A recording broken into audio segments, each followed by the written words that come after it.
Halo semuanya, kita bakal nyelam ke sebuah kisah detektif yang jujur aja ya, luar biasa banget. Di bahasan kita kali ini, kita nggak bakal nyari jejak kaki di tanah atau ngorek-ngorek artefak kuno yang udah berdebu. Nggak, kita justru bakal melacak jejak yang ditinggalkan lewat cara orang berbicara. Lewat pendekatan naratif ala detektif ini, kita punya satu misteri besar buat dipecahkan. Dari mana sih asal-usul epik dari suku Rejang? Buat yang belum tahu, suku Rejang itu sekarang sebagian besar tinggal di dataran tinggi yang cantik banget di barat daya Sumatera. Tapi sejarah mereka nyimpen satu teka-teki nih. Pernah kepikiran nggak sih, dari mana sebenarnya nenek moyang suku Rejang ini berasal sebelum mereka anteng di perbukitan Sumatera?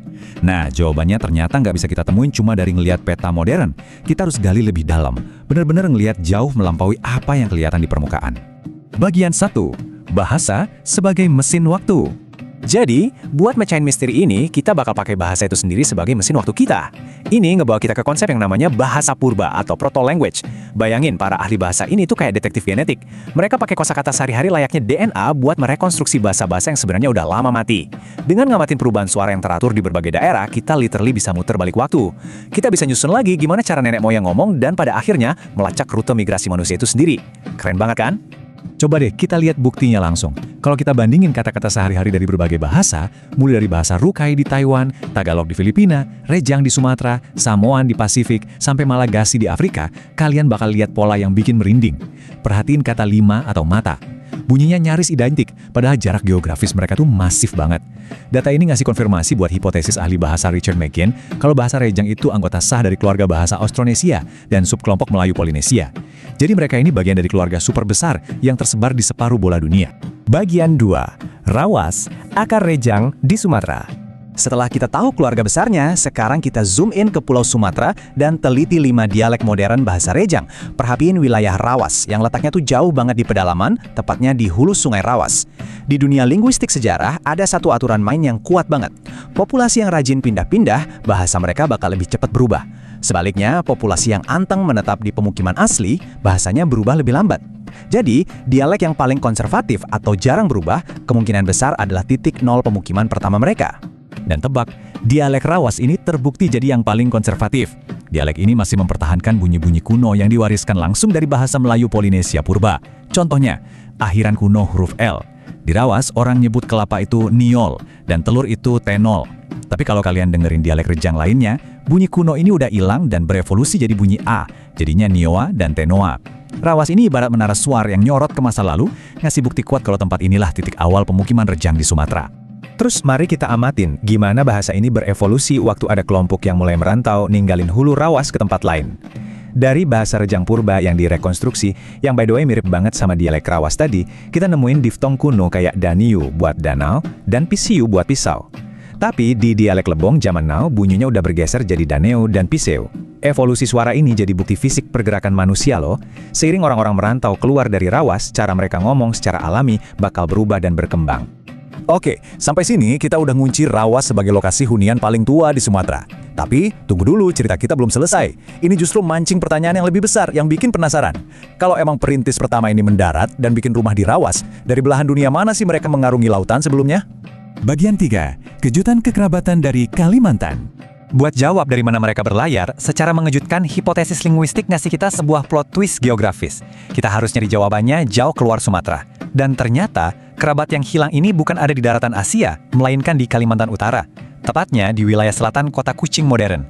Di sanalah letak bahasa Bukar Sadong Bidayuh, anggota kelompok bahasa Dayak Darat. Secara mengejutkan, mereka inilah kerabat terdekat bahasa Rejang. Bahkan uniknya, ada sungai yang namanya Sungai Rejang juga di dekat situ.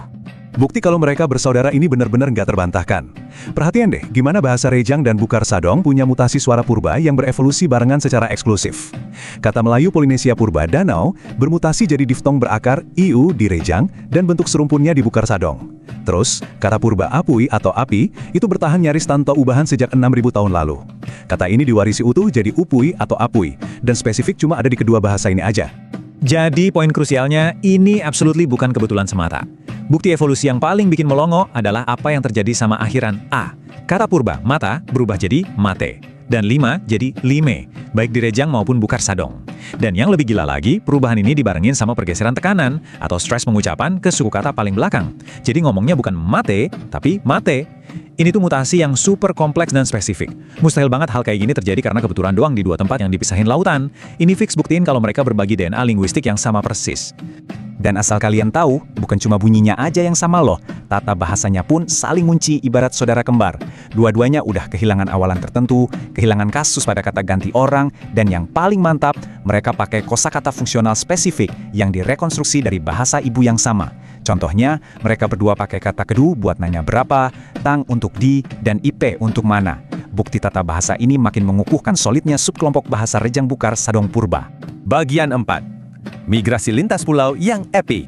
Berbekal semua kepingan puzzle linguistik tadi, sekarang kita bisa ngerangkai sejarah perjalanan epik mereka secara utuh. Bayangin deh timelinenya. Sekitar 3.500 tahun yang lalu, nenek moyang rumpun Rejang Bidayu ini hidup rukun di Kalimantan Utara. Terus, sekitar 2.500 tahun lalu, kelompok yang nantinya jadi suku Rejang misah, biarin bahasa mereka berevolusi sendiri secara terisolasi di Kalimantan. Dan puncaknya, sekitar 1.200 tahun yang lalu, ada momen monumental. Mereka bikin perahu dan nekat nerjang ombak Selat Bangka menuju pulau tak dikenal, Sumatera. Pas nyampe di Sumatera, mereka nggak lantas menetap di pantai. Daripada repot babat hutan rimba yang tebel banget, mereka milih masuk bawa perahu menyusuri jalur raksasa Sungai Musi.